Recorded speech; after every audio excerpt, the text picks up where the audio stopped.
माझा म्हणण्याचा उद्देश बाळासाहेब थोरात हे पूर्वीपासून भाऊसाहेबांपासून आणि त्यांचे जे चालण्यापासून त्यांनी शैक्षणिक संस्था MIDC किंवा तालुक्याचे बाकीचे कामकाज निळवंडे प्रकल्प आज जे पाणी आलं आहे ते केवळ बाळासाहेब थोरातांमुळेच आलेलं आहे.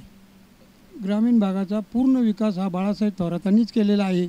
लोक जरी काही म्हणत असले त्यांनी 40 वर्षे काय केलं त्यांनी आज पूर्ण जे आहे शैक्षणिक संस्था किंवा खेड्यापाड्याचे विकास निळवंडे धरण आणि आज मी त्याला सगळीकडं पाणी केलेले आहे ते केवळ बाळासाहेब थोरातांमुळेच झालेलं आहे. बाळासाहेब थोरातांनी दूध संघाच्या मार्फत पूर्ण गावात प्रत्येक गावात संस्था ओपन करून दूध संघ स्थापन करून त्या दूध संघामार्फत प्रत्येक शेतकऱ्याला आणि आज मी त्याला दिपाळी झालेली आहे त्यांना रिबीट वगैरे अनामत हे पूर्ण चांगल्या प्रकारे दिलेलं आहे.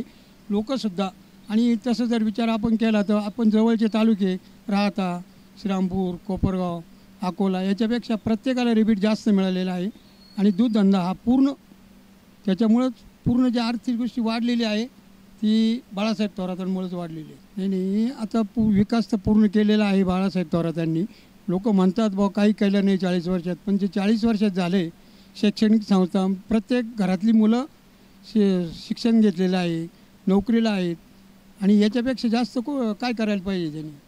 तुम्हाला काय वाटतं जर बाळासाहेब थोरात ते पुन्हा निवडून आले असतील तर त्यांना कोणतं पद मिळालं असतं?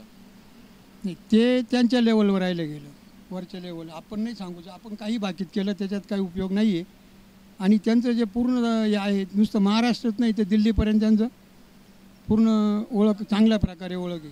जसं की म्हणण्यात येत होतं की जर बाळासाहेब थोरात पुन्हा आमदार झाले असते तर त्यांना मुख्यमंत्रीपद मिळालं असतं तर याच्यावरती तुमचं काय मत आहे? नाही आमचं काही नाही मत झालेलं असते ना लोक आता त्यांची प्रत्येकाची मेजॉरिटी झाल्यानंतर ज्यावेळेस जर ते मुख्यमंत्री झाले असते तर त्यांनी कोणत्या प्रकारची कामं केली असती? मुख्यमंत्री झाले असल्यानंतर त्यांनी पहिले शेतकऱ्यांना प्राधान्य दिलेलं असतं कारण कर्जमाफी झालेली असते आणि शेतकरी हा प्रत्येकजण अण्णासाहेब शिंद्यापासून जे उत्पन्न वाढवले शेतीचं ते केवळ भाऊसाहेब थोरात बाळासाहेब थोरात यांनीच वाढवलेले आहे.